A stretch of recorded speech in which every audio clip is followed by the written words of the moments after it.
Los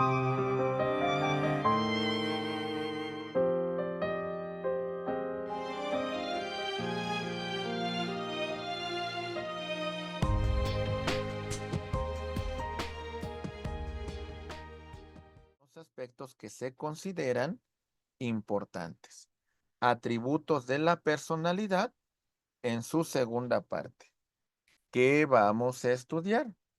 Bueno, mis queridos amigos, vamos a analizar lo referente al patrimonio, la clasificación de los bienes, posesión y propiedad, la posesión, el registro civil, las actas de nacimiento, actas de reconocimiento de hijos naturales.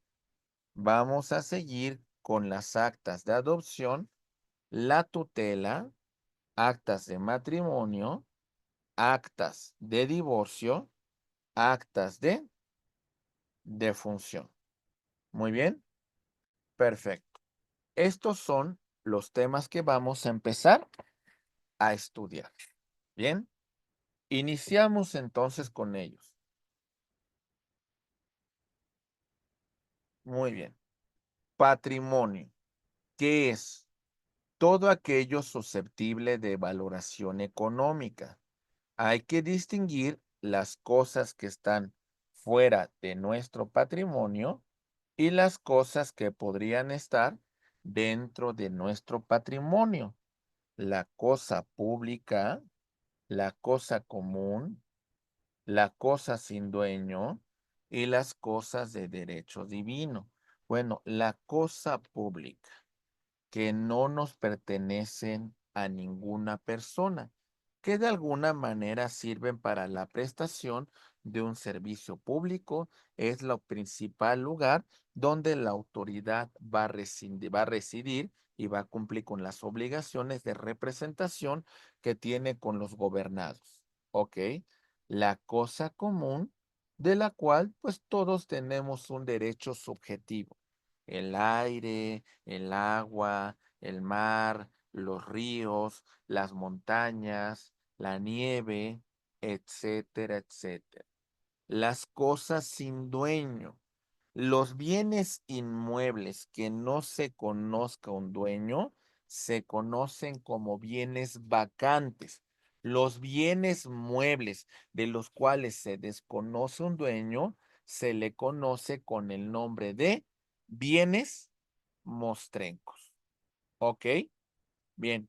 Y por supuesto, las cosas que sirven para la liturgia o el tema meramente de profesar alguna fe. De conformidad con el artículo 27 de nuestra Constitución, se va a constituir la propiedad privada. Y aquí hacemos alusión a cosas privadas, a los bienes y por supuesto a los derechos y obligaciones. ¿Qué es el patrimonio?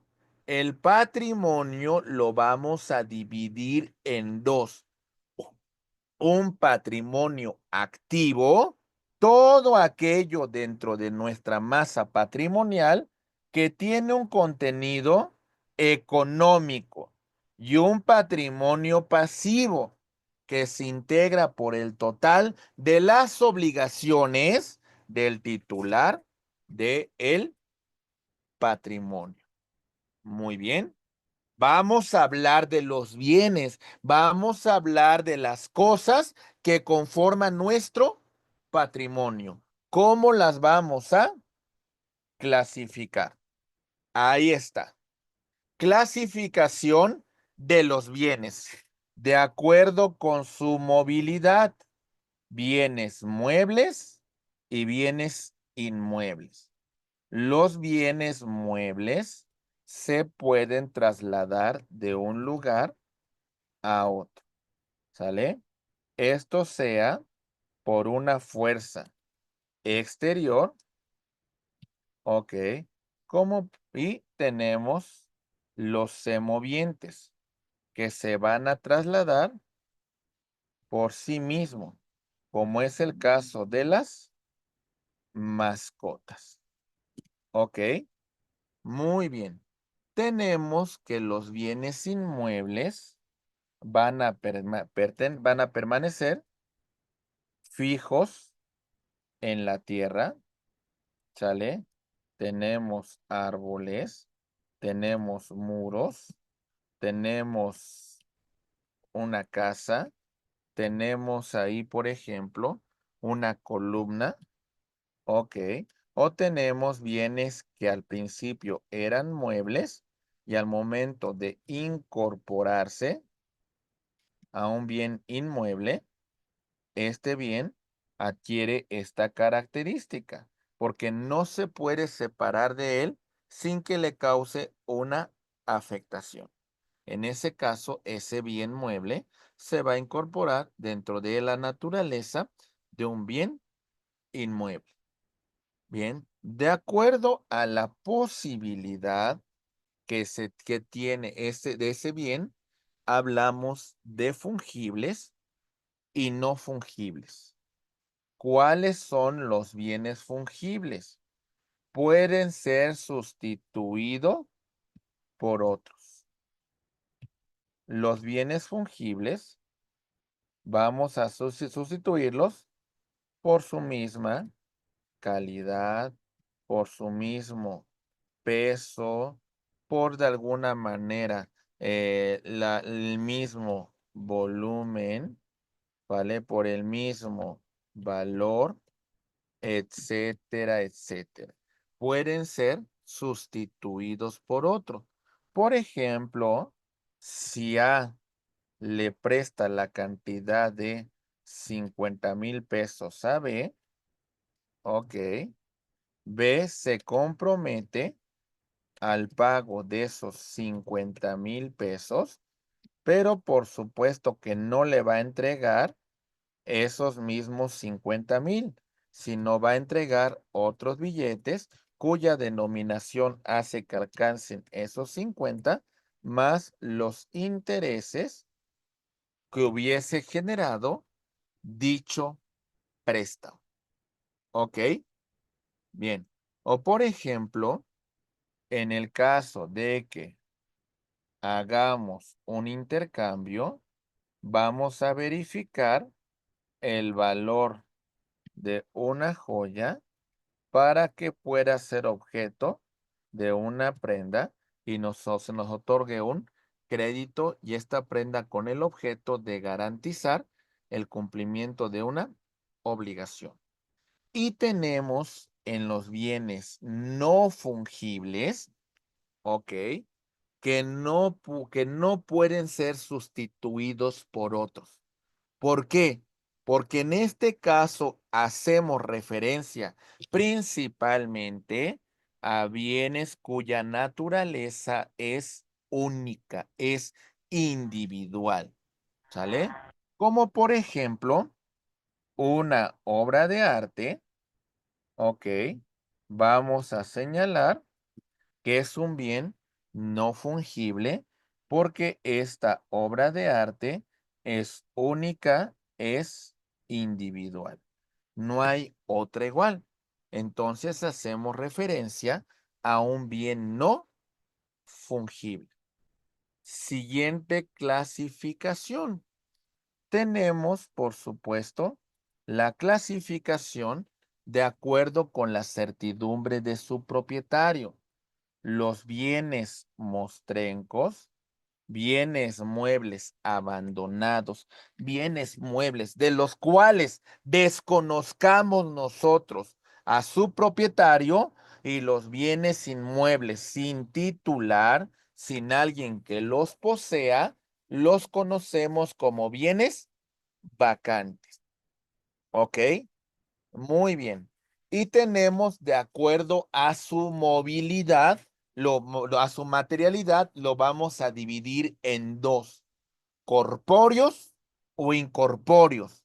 Los corpóreos son materiales, son tangibles, los podemos apreciar con nuestros sentidos, los tenemos en nuestras manos, nos aprovechamos de ellos.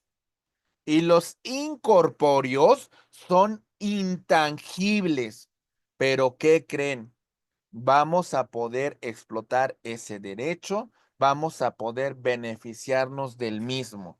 Como por ejemplo, lo referente, aquí podemos mencionar a los derechos, ok, de autor. Podemos mencionar a las marcas y patentes. Podemos mencionar, por supuesto, a un tema de un derecho sucesorio, etcétera, etcétera. Por mencionar algunos casos muy particulares. Ok, bien. Clasificación de los bienes, segunda parte. Ahí va. Bien. Clasificación de acuerdo con la persona a la que pertenecen. Bienes de dominio público. Ok. Por ejemplo, un edificio público, una oficina gubernamental, alguna plaza pública, algún jardín, algún mercado, etcétera, etcétera. Bienes de dominio privado pueden ser aprovechados por el particular. ¿Ok? Muy bien. De acuerdo con su duración, bienes consumibles y bienes no consumibles. ¿Cuáles son esos bienes consumibles? Están hechos para que se agoten en el acto, como por ejemplo, la comida hace referencia a un bien que es consumible. Su propia naturaleza implica agotarlos, aprovecharnos de ellos. ¿Ok? Y los bienes no consumibles, su uso, su aprovechamiento, se va a prolongar en el transcurso del tiempo. Aunque todo tiene una caducidad, aunque todo en algún momento dejará de existir, pero bueno, el aprovechamiento de ellos es prolongado. Por ejemplo, un celular sería un ejemplo de un bien no consumible que vamos a aprovecharnos de él durante n cantidad de tiempo. ¿Ok? Bien. Después tenemos la clasificación de acuerdo con su dependencia. Ahí está. Bienes principales y bienes accesorios. Los bienes principales subsisten por sí mismos, conforman la naturaleza esencial del objeto. Como por ejemplo, aquí vemos a un automóvil. Ok. Vamos a destacar que dentro del mismo, pues un bien principal son los faros. Por supuesto, es el motor. Por supuesto, es el tema del parabrisas, las ventanas, los rines, las llantas, etcétera, etcétera. Describen la propia naturaleza del objeto, ¿verdad? Sí, muy bien. Mientras que los accesorios son adicionales, son complementarios, del todo no son necesarios para el adecuado funcionamiento del bien principal. Pero a lo mejor es un ornamento que decidimos incluir, como por ejemplo, si le ponemos algún equipo de sonido, ese es un bien accesorio. A lo mejor le quiero colocar unos rines bien deportivos, eso sería un bien accesorio. A lo mejor por ahí colocamos algunos adornos, de eso se trataría un bien meramente accesorio. Llegamos al último punto para clasificar los bienes. Y tenemos, de acuerdo con su divisibilidad, en bienes divisibles y en bienes indivisibles. Rápidamente, ¿cuáles son los divisibles? Se permite su división y en este caso, ¿sale? Vamos a encontrar, compañeros, que no se afecta en nada, en este caso particular, pues disponer de de una determinada parte de este bien. Como por ejemplo, un pastel, una rebanada de pastel. ¿Ok? Y los indivisibles implica que dentro del propio contrato se establece la imposibilidad de dividirlo o también la propia naturaleza del objeto no lo permite. ¿Ok? Por ejemplo, un bien indivisible sería el caso de el vehículo que hemos hecho referencia, ni modo que les diga, vamos a repartirnoslo entre 4 y vamos a fraccionar para que cada una de las partes disponga de determinada parte del vehículo. Pues esto no es así. Esto no puede funcionar así porque en el caso de dividirlo, afectamos la propia naturaleza del bien. ¿Ok? Bien. Ahora, en relación a estos temas del patrimonio, hay que distinguir entre dos conceptos importantes. La propiedad y el tema de la posesión. ¿Qué entendemos por cada una de ellas? Los romanos distinguían en el tema de la propiedad estas tres características: el jus utendi, el uso; el jus fruendi, la disposición de los frutos; y el jus abutendi, el aprovechamiento total de lo que un bien nos dispusiera, de que lo que un bien nos proporcionara. Es muy importante distinguir la diferencia entre propiedad y posesión porque la posesión hace alusión a una tenencia temporal de la cosa, a un aprovechamiento material, a goce de ese derecho. Y entonces, ahora sí, entramos a la naturaleza de la posesión. ¿Qué es la posesión? Decimos, es la tenencia temporal de una cosa. Esa tenencia temporal implica un aprovechamiento, implica un desmembramiento del derecho de propiedad.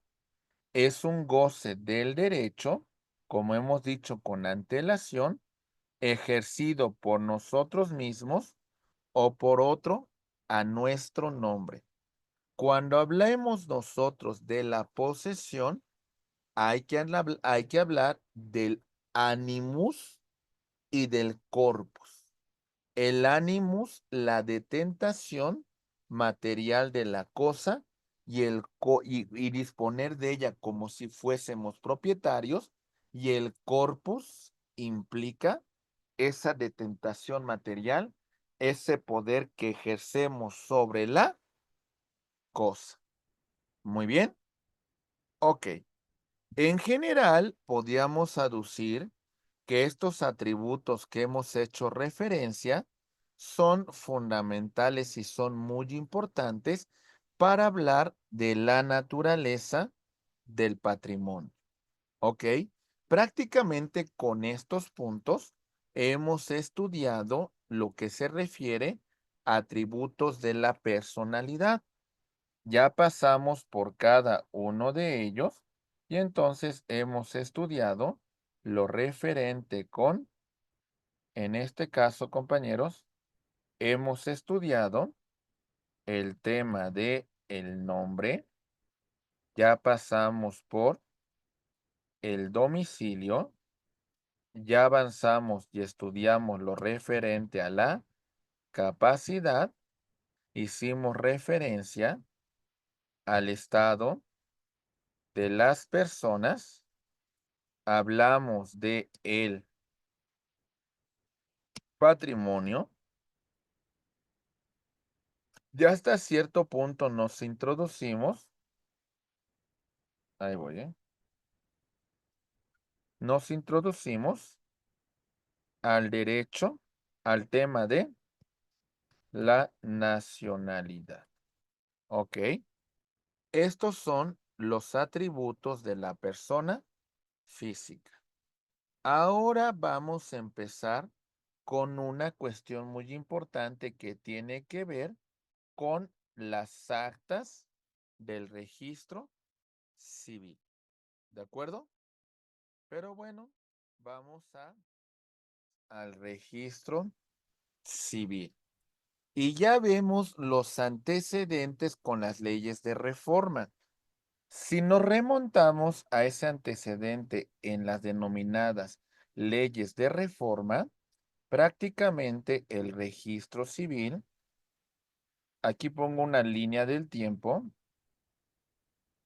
tiene como tal su origen en el año de 1857. Aquí vamos a hablar de la creación del registro civil. Como les dije antes de esta fecha, muchos de los actos civiles que ahora realiza el registro, el tema de nacimiento, el tema de reconocimiento de hijos, el tema de adopción, ok, el tema de matrimonio, el tema de defunción, estos actos, ok, eran realizados por la iglesia. Entonces la iglesia tenía un monopolio muy importante sobre estos actos y además pues generaba un recurso. Con las leyes de reforma, ahora va a pasar a poder del Estado y es una función que da seguridad jurídica. Esto se fue incorporando en la Constitución de 1857 hasta llegar a 1800 también 59, donde vamos a establecer la ley sobre el matrimonio civil. ¿Ok? Muy bien. El registro civil va a realizar actos jurídicos que son fundamentales y que son muy importantes en el desarrollo cotidiano que vamos a realizar. Por ejemplo, aquí vemos que dentro de las funciones del registro civil está la autorización de los actos del Estado civil, la expedición de copias certificadas, la publicidad y prueba de los actos del Estado civil. Algunos actos que van a ser materia de registro son los que vamos a mencionar a continuación. De nacimiento, de reconocimiento de hijos, de matrimonio, divorcio, tutela, adopción, de función y también registro para determinar la incapacidad de administrar bienes, la ausencia y la presunción de muerte. Vamos a hacer este acercamiento y vamos a ver este dato que voy a colocar aquí va a ser referencia porque muchos de los documentos que va a expedir el registro civil ya se encuentran digitalizados y por supuesto tienen sus respectivos códigos de seguridad. Aquí, por ejemplo, vamos a ver algunos datos como un folio de impresión. Aquí se encuentra la denominación el documento, que en este caso es un acta de nacimiento. Vemos los datos de identidad. Aquí, por ejemplo, vemos la persona que ha sido registrada, su nombre, sus apellidos. Vemos, por ejemplo, la filiación, el padre y la madre, ¿sale? Aquí los tenemos. Las anotaciones marginales, observaciones que se realicen sobre dicha acta de nacimiento, alguna circunstancia en particular que considere la autoridad del registro civil importante asentar. Medidas de seguridad, ok. También tenemos la marca de agua, ok. Tenemos un código de barra. Tenemos este código QR para que verifiquemos la autenticidad del documento, las leyendas de instrucciones. Tenemos una tercera medida de seguridad. Aquí la tenemos. Los elementos del registro. Ok. Tenemos aquí la clave única del registro de población, los datos del acta de nacimiento, entidad de registro, base legal que soporta y que fundamenta la expedición de esta acta, más medidas de seguridad, y vamos a ver el nombre del oficial del registro civil. Afortunadamente, con la digitalización, los trámites son mucho más expeditos en la expedición de este tipo de documentos.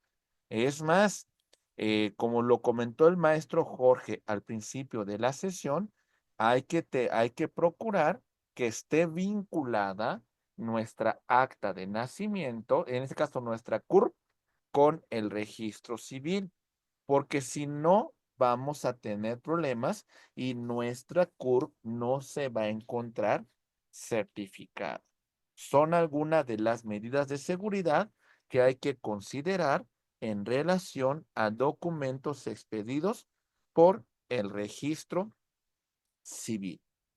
Vamos a empezar y hacemos referencia en primer lugar a lo referente con actas de nacimiento.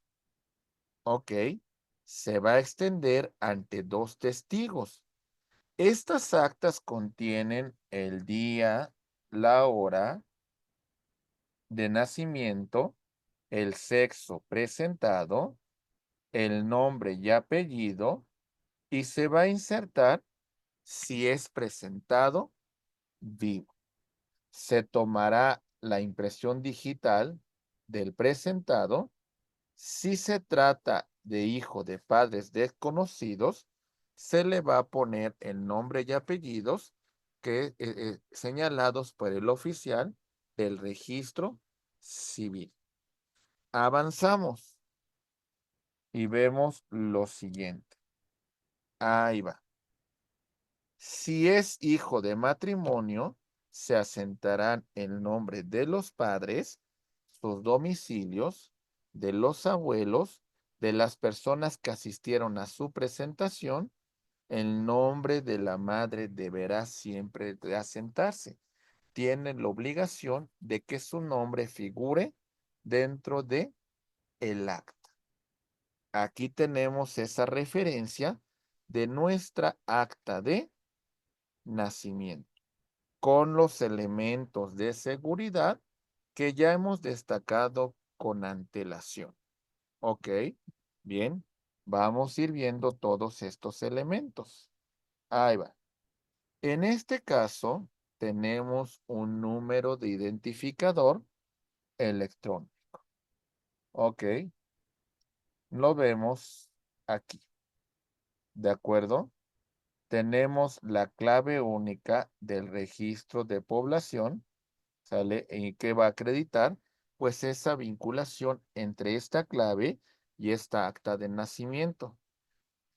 Si hay un número de certificado se agrega, si no, como lo tenemos acá, la entidad de registro, el Estado de México, el municipio Tepotzotlán y los datos de la oficialía, fecha de registro, libro y número de acta. Nos comenta la maestra Evelina Costa que dentro de los requisitos del acta también se exige exactamente la respectiva acta de alumbramiento. Muy bien, maestra, excelente. Pero si ponen un nombre de esta forma, no se puede generar un homónimo o se tienen la forma de no hacerlo. Se supone, maestra, que esta situación tiene que ver para evitar ese tema de homónimos y las distintas claves que tiene el CURP, pero sin embargo no se exenta de que efectivamente pueda haber alguna duplicidad, ¿eh? Eso es algo que pudiese ocurrir. Aquí vemos, por ejemplo, en este caso es mi acta de nacimiento, mi nombre, Héctor, mi apellido Martínez, primer apellido, y segundo apellido, Sandoval. Mi nombre, mi sexo, fecha de nacimiento, lugar de nacimiento, la Ciudad de México. Fíjense que este fue un primer problema que yo tuve en el tema de la certificación de mi acta, porque me registraron en el Estado de México y nací en la Ciudad de México, y desde la perspectiva de las autoridades del registro civil tenían ciertas discrepancias en relación a esa vinculación con mi clave única del registro de población. Ese fue un detalle importante, por el cual pues tuve algunos detalles en particular. Bien, avanzamos y sobre el acta de nacimiento vemos en este caso la filiación, nombre de padre y de la madre. Ok, pues en este caso, pues no había necesidad de colocar la clave única del registro de población. Sería ya muy absurdo que nos pidieran esos requisitos con una acta que se expidió ya hace muchos años, ¿verdad? Tenemos en este caso anotaciones marginales, ¿vale? En este caso dice que no hay anotaciones marginales. Ok, vamos a ver la certificación. Muy bien. La fecha en que se hace la certificación. Tenemos el código QR y tenemos un código de verificación. ¿Vale? La firma electrónica y la directora general del Registro Civil, la maestra Sonia Janet Cruz Miranda. Y por supuesto, el extracto que establece que la presente copia certificada es un extracto de la que se encuentra en los archivos del Registro Civil y dice que corresponde a la cual se ha expedido con base a las disposiciones jurídicas aplicables, cuyos datos pueden ser verificables en la página y hacen la referencia y también, por supuesto, y la lectura del código QR para que revisemos la autenticidad de este documento. ¿Ok?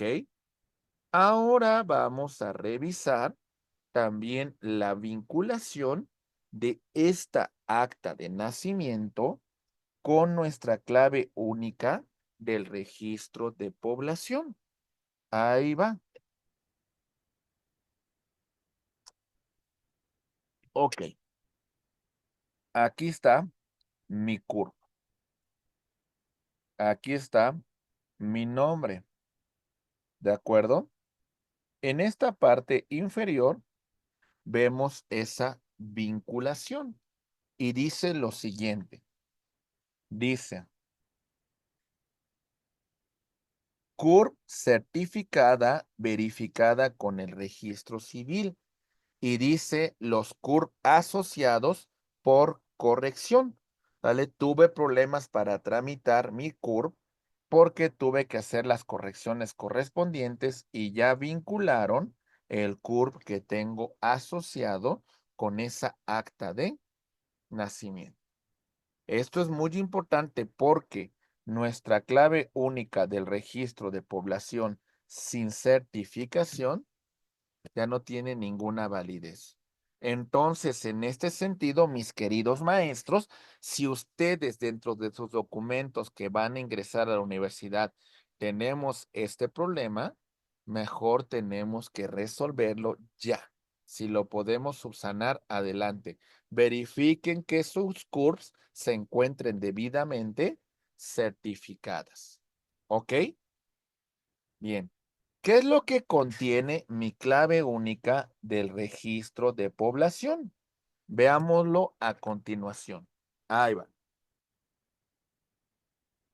Este es un documento de registro que se asigna a todas las personas que viven dentro del territorio nacional, así como también para los mexicanos que residen en el extranjero. El CURP va a tener elementos que van a verificarse a continuación. ¿Cómo se compone mi clave única del registro de población? Tiene estos elementos. Ahí va. Bien. 18 elementos presentados por letras, números que se generan a partir de datos contenidos en el documento comprobatorio de tu identidad, acta de nacimiento, carta de naturalización o documento migratorio. Y se refieren primer y segundo apellido, así como el nombre de pila, fecha de nacimiento, el sexo, la entidad federativa de nacimiento, como podemos ver a continuación. Ahí va. Vamos a hablar de Ricardo Alamán Pérez, que nació en el Distrito Federal el 21 de marzo de 1963. La primera letra A representa la primera letra de su apellido, Alamán. La segunda letra A es la segunda vocal de su apellido, Alamán, como podemos verlo ahí. La P representa la primera letra de su segundo apellido, Pérez. Y tenemos R, que es la de Ricardo. Ok. El 63, que hace referencia al año de su nacimiento. El 03 hace alusión al mes, que en este caso es el mes de marzo. El 21, que hace referencia al día. Ok. Hasta aquí vamos bien con los datos de identificación. ¿Sí? Bien. Vemos el sexo. H es para hombre y M es para mujer. Después tenemos la entidad federativa de nacimiento. En este caso vemos que nació en el Distrito Federal. Bien, aquí vamos a hacer referencia a las primeras consonantes internas del primer apellido, del segundo apellido y del nombre de pila. Ok, bueno, estos datos son importantes para estas letras L, R y C. Ok, la homoclave para evitar registros duplicados, que aún así hay muchos casos de homonimia, y por supuesto el dígito verificador. Estos datos son muy importantes que debe contener nuestra clave única del registro de población y la vinculación de esta clave con la que obra, que en este caso con nuestra acta de nacimiento. ¿Vale? Muchos de los actos que vamos a realizar van a requerir este documento certificado. Avancemos y vamos a hacer referencia al siguiente punto. actas de reconocimiento de hijos naturales. Si el reconocimiento se hace al registrar el nacimiento, el acta contendrá los requisitos que se exigen para las actas de nacimiento, pero se expresará que el hijo natural y se consignará el nombre del progenitor que lo está reconociendo. Ya mencionamos con antelación lo referente al acta de nacimiento. La presencia de dos testigos, el lugar y el día y la hora del nacimiento, como bien lo señalaban, certificado de alumbramiento. Vamos a ver, en este caso, la impresión de huella digital del pequeño, los padres que comparecen a la oficina del registro civil. Si el reconocimiento no es en el momento del nacimiento, bueno, posterior a ese nacimiento, sino es posterior, vamos a encontrarnos con lo siguiente. Si el hijo es mayor de edad, este debe de otorgar su consentimiento para ser reconocido. Si es de 14 años, expresará su consentimiento y de la persona que ejerza tutela sobre él. Si el menor de edad hay que escucharlo y hay que tomar en consideración su opinión de conformidad con un precepto que se llama autonomía progresiva. En ese supuesto, como este acto, a ver, mucha atención con lo que vamos a mencionar. A ver, cómo eso conllevaría, mis queridos amigos, a hacer una anotación correspondiente dentro del acta de nacimiento. Y si ese joven, ese pequeño, dice, está bien, hubo un reconocimiento, pero yo no quiero modificar mi nombre, está en ese derecho. Si hubo un reconocimiento del menor, pero no va a haber un cambio en relación al nombre y los apellidos. Es muy importante tomar en consideración lo que este pequeño pues requiere. La autonomía progresiva implica que vamos a tomar en consideración sus observaciones, sus comentarios, su opinión, porque al final de cuentas el acto que vamos a realizar va a causar una afectación directa en su persona. Avancemos y señalamos lo siguiente. Ahí va. Muy bien, si el reconocimiento se hace por otros medios, se presenta ante el oficial de registro civil el original y la copia certificada del documento que va a comprobar este reconocimiento posterior. Muy bien, y bueno, hay un formato que más o menos aquí presenta un formato anterior sobre el reconocimiento de hijos y los datos que va a tener ese formato, la oficialía del registro civil, ¿sale? Vamos a verificar día, mes y año, juzgado, libro, acta, el municipio, en este caso la persona que se está reconociendo, quiénes son los reconocedores, personas que otorgan el reconocimiento, testigos y bueno, los demás datos que son importantes para que se verifique esta situación. Ok. Ahora hablando de un tema muy importante que versa sobre la adopción, vamos a pasar al siguiente punto. Ok. Bien. Dictada la resolución judicial que autorice la adopción, ok, ya tenemos que hemos concluido con el procedimiento jurisdiccional.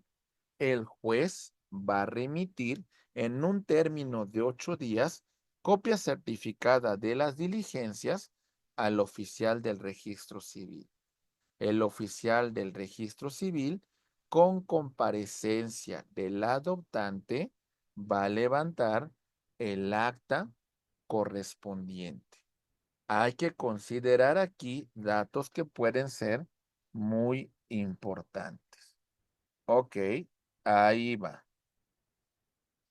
Ese pequeño que es adoptado, que participa en la adopción, puede ser que ya tenga, bueno, no, tiene un acta primigenia. Aquí está. Muy bien. Viene el procedimiento de adopción. Ahora vamos a adoptarlo. La familia de B va a tomar sus apellidos. Inclusive, en este punto, vamos a hacer la notación marginal correspondiente y a partir de este momento, las actas que se expidan hacia futuro serán las derivadas de este acto. ¿Ok? No nos vamos a remitir al acta primigenia, salvo que así lo requiera una autoridad jurisdiccional, ¿ok? Una autoridad administrativa. Muy bien. Entonces, por supuesto, estos son datos muy importantes que hay que considerar. Muy bien. Avanzamos. Bien. Y llegamos, por supuesto, a lo referente a las actas de tutela. ¿En qué consiste esto? Ahí va. En estas actas de tutela, recordemos en qué consiste esta figura. Vamos a colocar nombres, apellidos, edad de la persona que se encuentra sujeto a un tema de incapacidad, su clase de incapacidad, el nombre y demás generales de las personas que han tenido la tutela de la persona bajo su patria potestad antes de la tutela, quién se va a hacer cargo de esta tutela correspondiente, señalaremos en estas actas lo referente al nombre, apellido, edad, profesión, domicilio del tutor y del curador. Ok, en el caso de que se administren bienes, vamos a señalar las garantías, ok, para, en el caso de una fianza, una prenda o en su caso una hipoteca. Nombre del juez que pronunció el acto de discernimiento y la fecha en que ésta ocurrió. ¿Ok? Ya hicimos referencia entonces también a las actas de tutela. Ahora vamos a referir lo referente a la acta de matrimonio. ¿Qué va a contener las actas de matrimonio? Vemos nombre, apellido, edad, ocupación y lugar de nacimiento de los contrayentes. ¿Ok?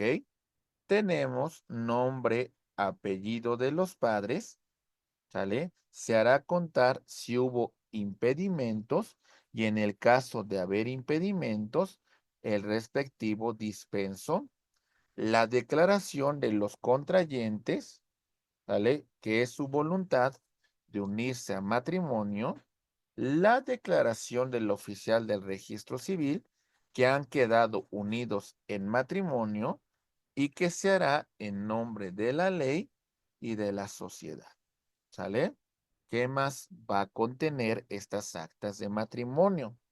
Va a contener las actas de matrimonio, la declaración del cónyuge acerca del régimen patrimonial de sus bienes. También, por supuesto, nombres, apellidos, domicilio de los testigos y su declaración si son o no parientes de los contrayentes, La constancia deberá sentarse ante el oficial del registro civil que cumplieron con las formalidades que se requiere para la celebración de este acto y será firmada por el oficial del registro civil, los contrayentes y demás personas testigos que hubiesen comparecido en la celebración de este acto. A continuación, vamos a presentar el formato de lo que va a contener estas actas del registro civil. Deme un segundito, ahí voy, ¿eh? Deme un segundo, ahí voy.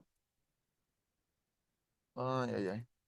Bien, de forma general, presento el formato anterior y nos remitimos al formato digitalizado con las copias y sellos de seguridad y demás referencias código QR y demás datos para que ustedes verifiquen lo que va a contener.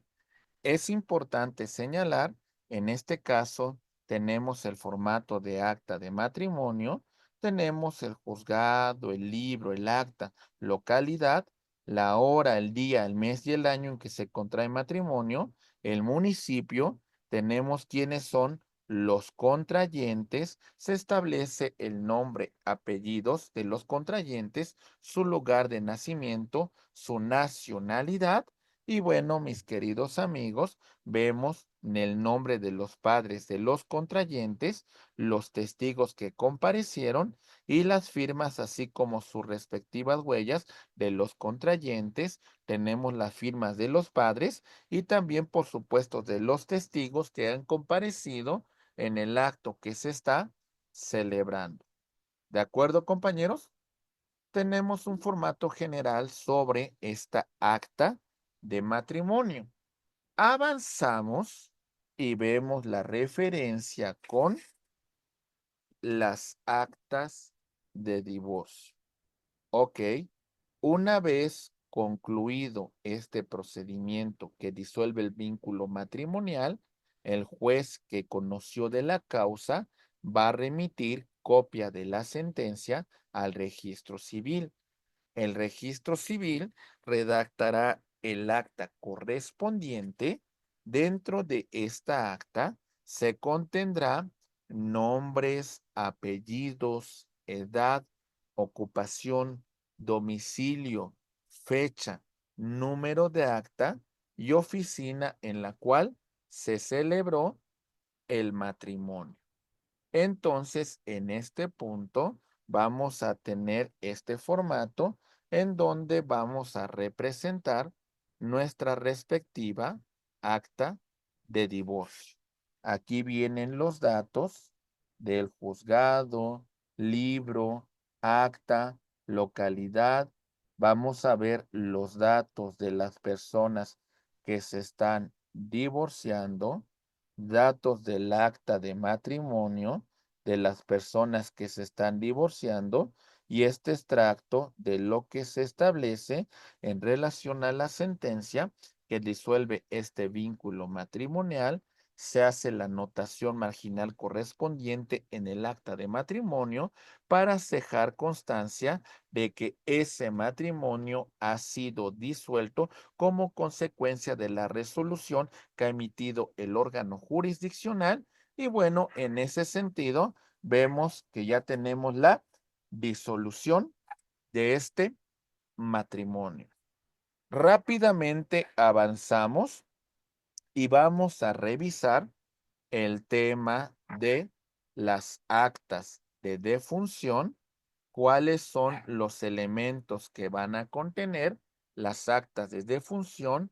Tenemos nombre, apellido, ocupación de la persona que lamentablemente ha perdido la vida, el estado civil, si estaba casado o en este caso de la persona con la que estaba casando, el viudo, la viuda. Los apellidos, domicilio y ocupación, perdone, apellidos, domicilio y ocupación, ahí va. Muy bien, ahí va. Bien, ahora sí. Domicilio, nombre, apellidos, domicilio y ocupación de los testigos. y si fueren parientes, el grado en que lo son, ¿ok? Tenemos, por supuesto, los nombres de los padres del difunto, si se supiesen, la clase de enfermedad que determinó la muerte del difunto, la hora de la muerte si se supiera y todos los informes que se tengan en el caso de tratarse de una muerte violenta. ¿Ok?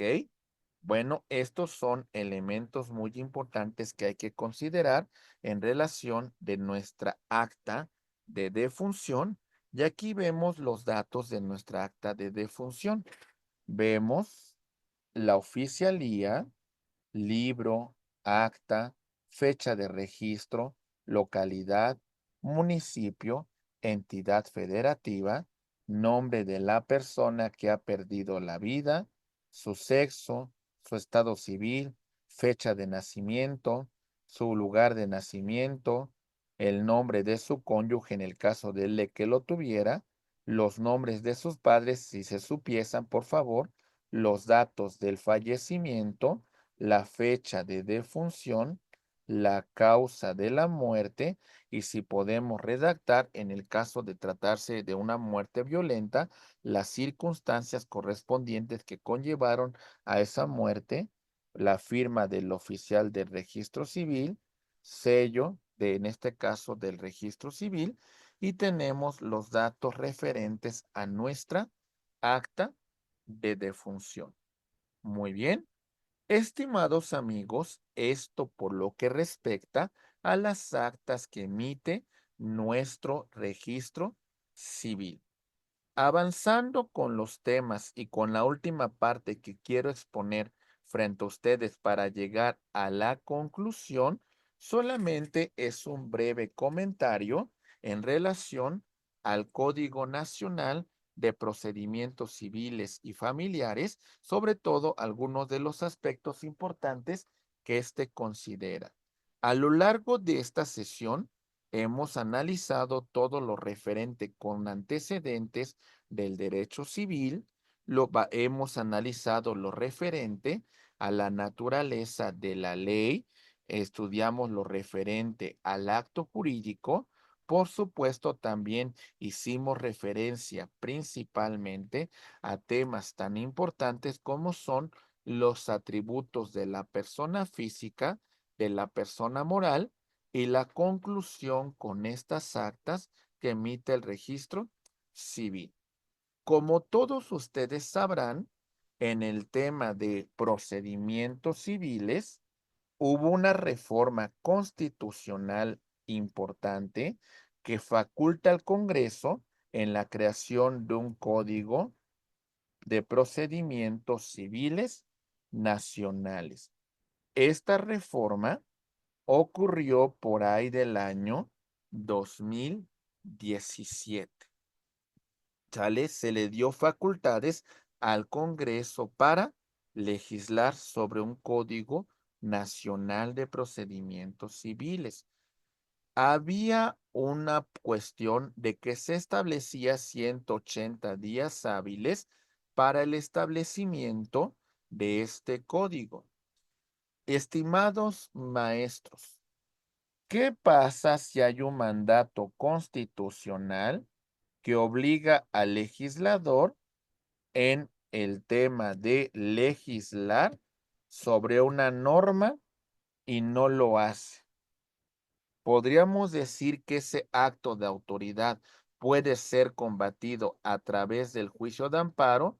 ¿Sí o no? ¿Qué me dicen? ¿Sí sería o no, compañeros? Porque eso fue la materia de este código. Es decir, para el año 2023, pues se estableció esta declaratoria general de inconstitucionalidad en la cual se le dio un plazo de 90 días naturales para que el Congreso pues emitiera la norma en virtud de que había un mandato constitucional que le establecía la necesidad de crear un código nacional de procedimientos civiles y familiares. Hasta este momento, en el año 2023, pues resulta que el Congreso, a marchas forzadas, trató de dar cumplimiento a esta declaratoria general de inconstitucionalidad y se llevaron distintos foros para, pues, la creación de este código nacional. Hubo muchos temas importantes que se analizaron en la homologación de un Código Nacional de Procedimientos Civiles y Familiares únicos. El tema de muchas de las audiencias que se van a ventilar de forma oral, la inclusión de de mecanismos alternativos de solución de controversias, el aprovechamiento de tecnologías, porque se hace alusión a un tema de juicios en línea, y también, por supuesto, a procedimientos especiales para establecer la capacidad de las personas. También, por supuesto, facultades que se le confieren al notario y corredor público también en algunos asuntos, los procedimientos que estaban muy irregulares, tanto de adopción nacional como internacional, un juicio oral sumario, un procedimiento de concurso de acreedores, por supuesto, se optimiza el tema de los procedimientos y que sean mucho más expeditos.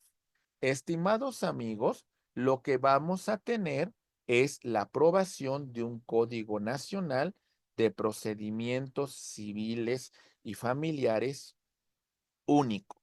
Se va a componer de un total de 10 libros.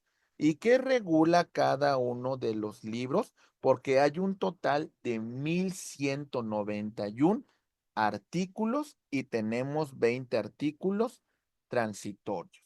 Vamos a mencionar a grosso modo qué contiene este Código Nacional de Procedimientos Civiles. Ahí va. Voy compartiendo pantalla. Deme un segundito, por favor. Ahí va. Bien. Código Nacional de Procedimientos Civiles y Familiares. Ok, bien.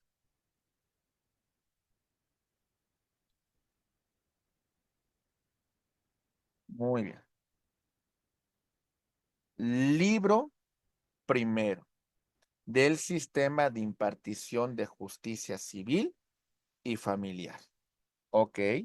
Es decir, este libro abarca que va a haber dos sistemas de impartición, tanto el tema civil como el tema familiar.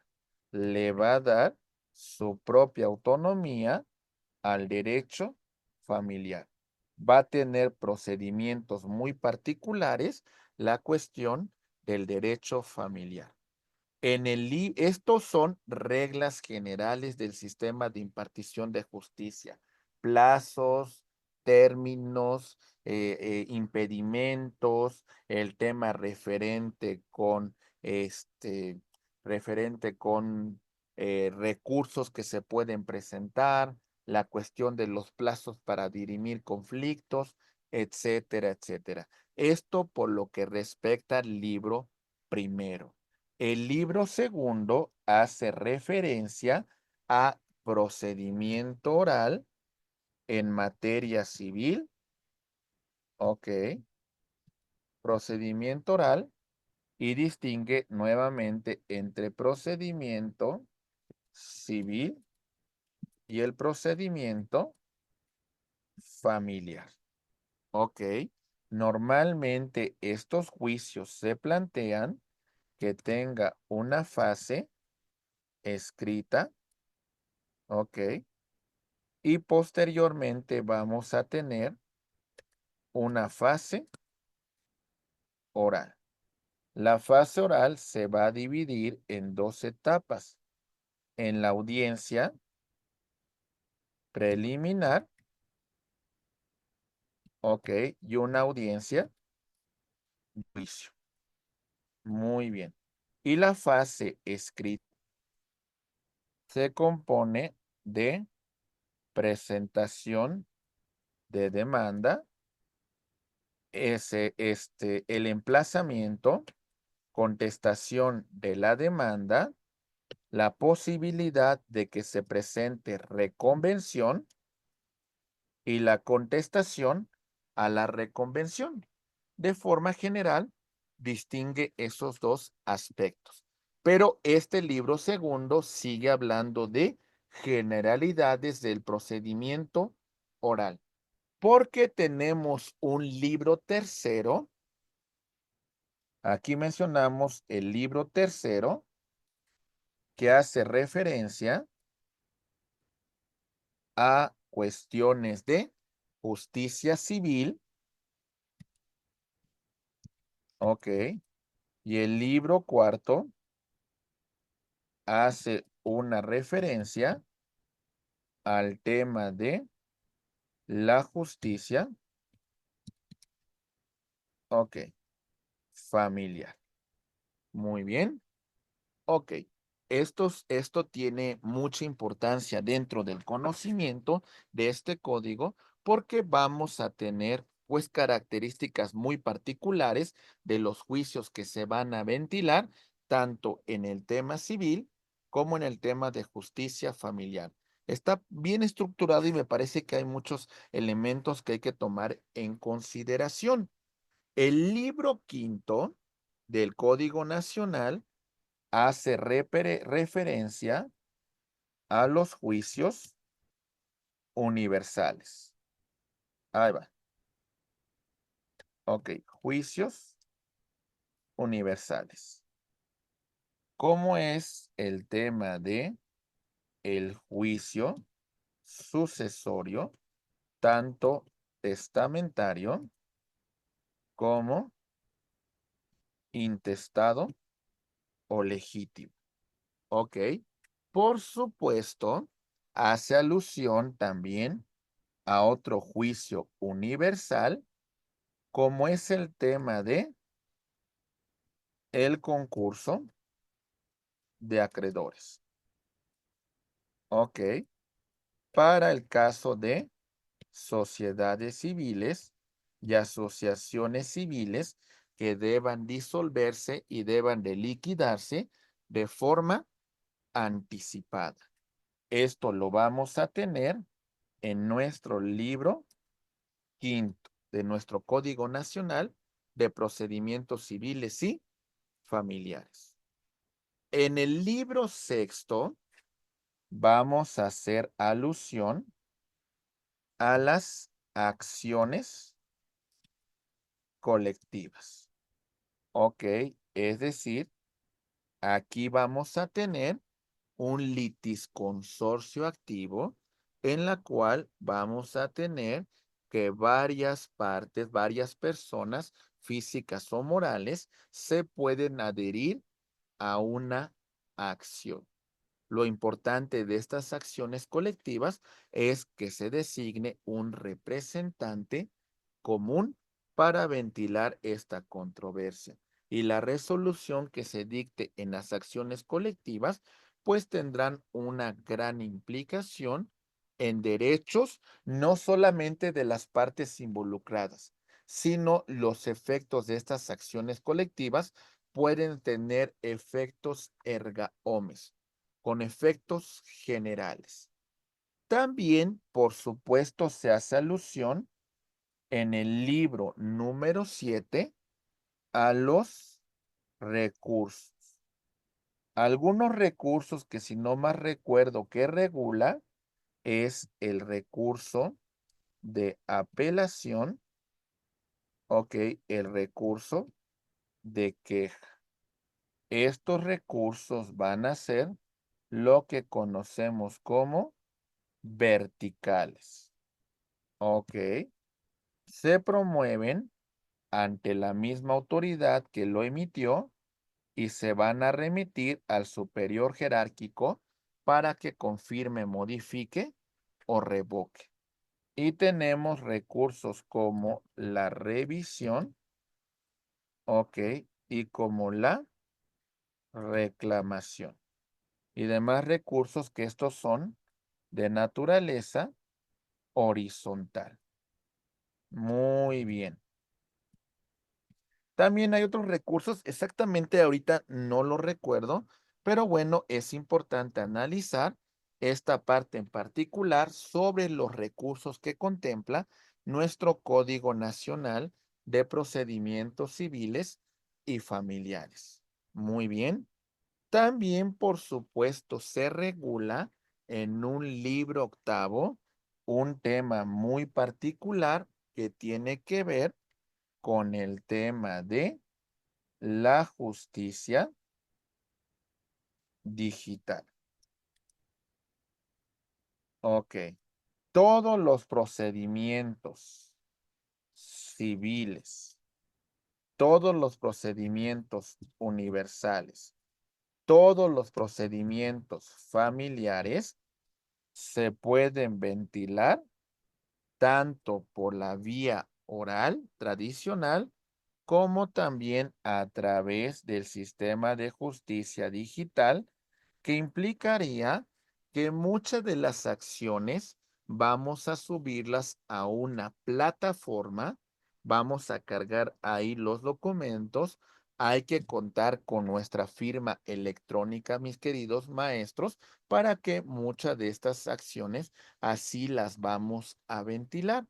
Se habla de procedimientos mucho más expeditos, se habla de procedimientos mucho más concretos, se habla de procedimientos que hasta cierto punto van a tener la tramitación en particular de ser a través de documentos digitales. Y si de alguna manera se interpone algún recurso, se contempla la posibilidad de imprimir todos esos documentos digitales para el caso de que promovamos alguna acción, alguna revisión, algún amparo o algún otro recurso. Por eso hay que considerar estos puntos que venimos estudiando. ¿Qué más podemos destacar sobre este código? Bueno, vámonos al libro noveno. ¿Qué regula el libro noveno sobre nuestro Código Nacional de Procedimientos Civiles y Familiares? Hace alusión a la sentencia. Ok, ahí voy. Sentencia. Y por supuesto, sobre esta sentencia que vamos a comentar, vamos a ver su ejecución, vamos a ver su vía de apremio. Ok, ok. La ejecución. Muy bien, estimados amigos. Para llegar al último libro que hace referencia a los procesos de carácter internacional. Procesos de carácter internacional. Muy bien. Entonces, 10 libros, 1191 artículos y 20 artículos transitorios conforman nuestro Código Nacional de Procedimientos Civiles y Familiares. Pongamos un caso de un procedimiento para que más o menos tengamos una noción de lo ágil que puede ser estos procedimientos contemplados en el Código Nacional. Planteemos en este caso un juicio ordinario civil. Ok, ahí va. Para que vayamos poniendo atención en los plazos que se están manejando. Ahí va. Vamos por partes. Iniciamos con la presentación de nuestra demanda. Ay, ok, presentamos nuestra demanda. Sobre esta demanda hay que adjuntar nuestras pruebas. Ok, lo presentamos ante el órgano jurisdiccional que va a calificar si admite, previene o desecha.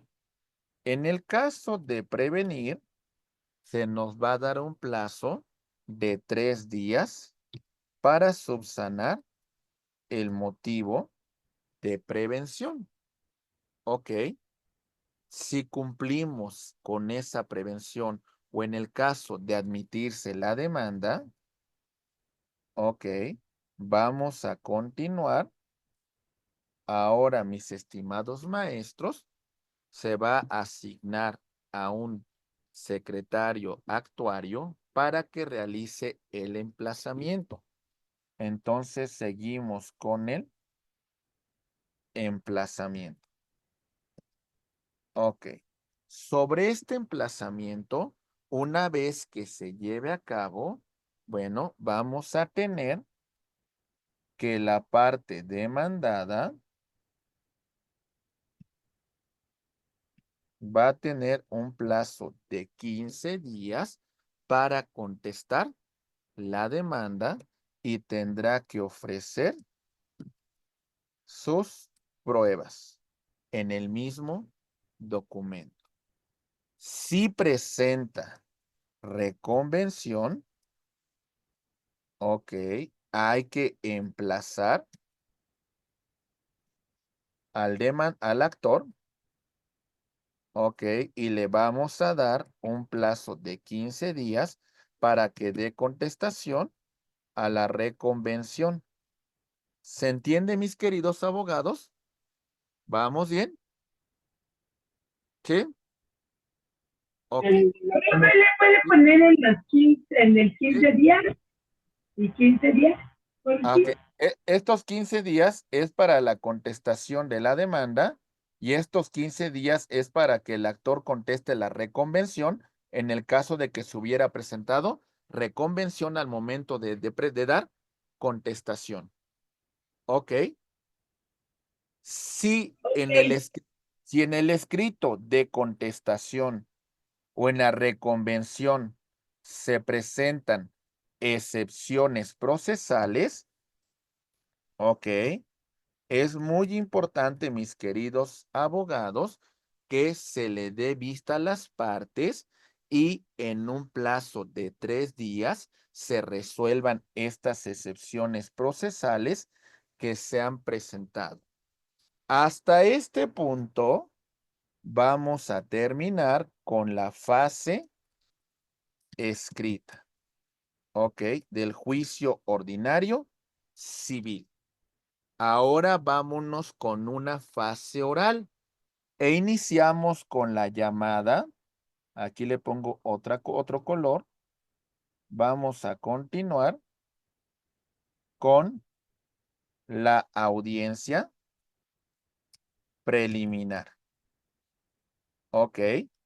En la audiencia preliminar, esta se tendrá que establecer, se tendrá que celebrar a más tardar dentro de un plazo de 15 días, ok, en que hubiese sido fijada la litis. La litis se fija aquí cuando se dio contestación a la demanda o en su caso se presentarse reconvención también cuando ha transcurrido el plazo para que el actor diera contestación a la reconvención. ¿De acuerdo? Bien. Los puntos centrales sobre los cuales versará esta audiencia preliminar son los siguientes. Conciliación. Ok. Se buscará que las partes lleguen a un acuerdo conciliatorio en esta primera fase. ¿Sale? Para que en el caso de llegar, se celebra un convenio y de cumplimentarse, pondremos fin a esta primera parte. De no llegar a ese acuerdo, vamos a continuar con la fase de depuración. Vamos a depurar, vamos a llevar a juicio solamente las cuestiones que sean importantes para la audiencia de juicio. Después de la depuración, las partes van a ofrecer pruebas. Ya la parte actora lo hizo al momento de presentar su demanda. La parte demandada cuando dio contestación, ¿sale? Ahí está, ¿de acuerdo? Se va a calificar si se admiten, si se desechan las pruebas. Se abre en este caso, en esta fase podemos abrir un tema de solicitud de exclusión de algún medio de prueba. Y bueno, mis queridos amigos, concluye esta audiencia cuando llegamos al punto de la citación para la celebración de una audiencia de juicio. Muy bien. Ok. ¿Qué va a continuar, compañeros? Ya se cierra esta audiencia y a más tardar dentro de los 40 días siguientes hábiles tendrá que celebrarse la llamada audiencia de juicio. Muy bien. La audiencia de juicio a más tardar 40 días después de que se hubiese, mis queridos amigos, celebrado la audiencia preliminar. Bueno, de que hubiese concluido la celebración de esta audiencia preliminar. ¿De acuerdo? Vamos a ver qué ocurre entonces en relación a este punto. Ahí va. Atentos. Bien. Se celebra la audiencia de juicio. Como ya señalamos, 40 días siguientes a la celebración de la audiencia preliminar. Empezamos con la cuestión de la apertura, ¿de acuerdo? Los alegatos que las partes van a presentar. Primero, la teoría del caso de la parte actora y después la teoría del caso de la parte demandada. Ahí lo vamos a tener.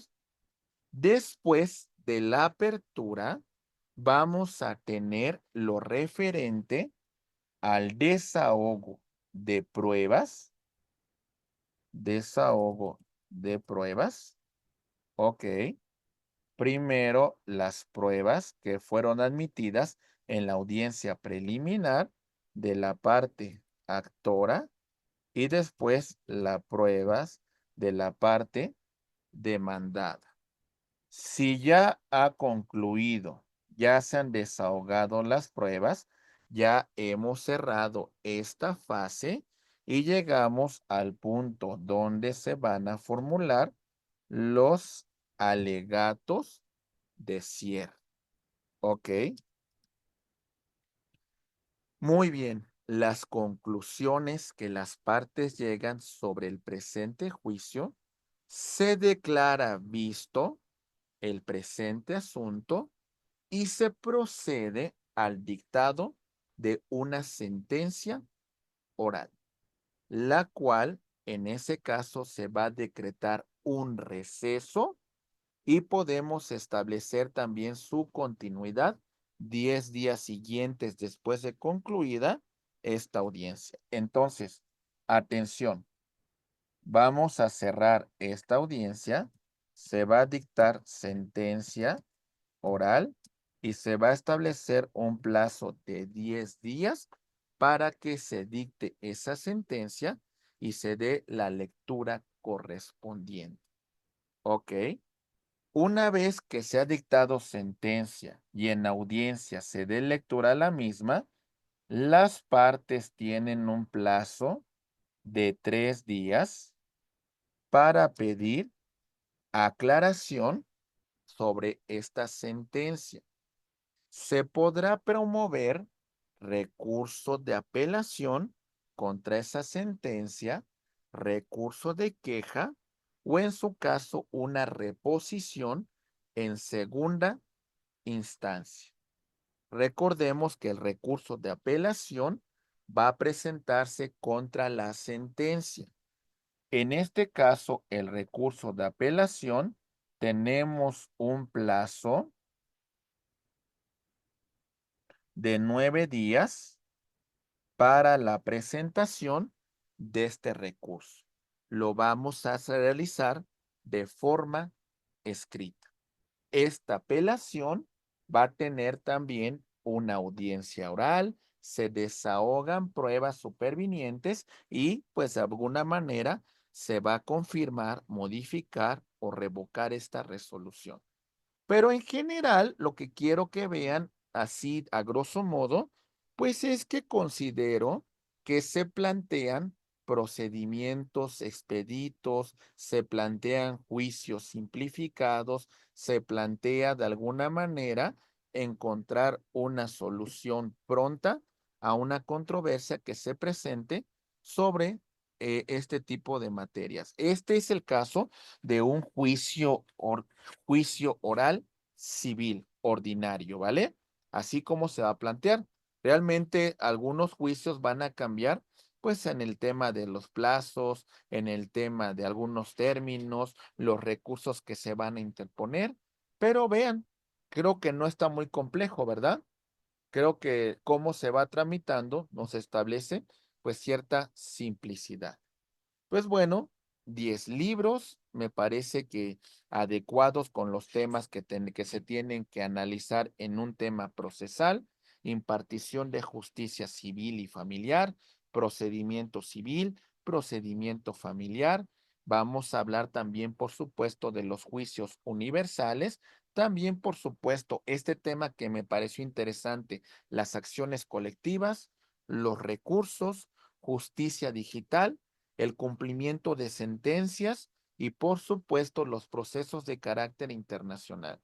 Con esto, prácticamente, mis queridos amigos, venimos a complementar hasta cierto punto los temas que consideramos importantes sobre una introducción general al tema de una maestría en Derecho Civil, sobre un tema general, sobre una introducción, creo que muy particular, sobre contenidos y principios básicos del derecho civil.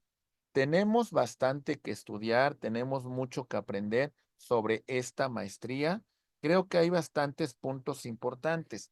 A lo largo de toda esta mañana y tarde, pues hemos hecho referencia a antecedentes del derecho civil, desde el derecho romano, la compilación de Justiniano, la importancia del Código Civil napoleónico, el Código Civil alemán 1900, analizamos las leyes de reforma y el impacto tan importante que tuvieron en la materia civil, ¿verdad?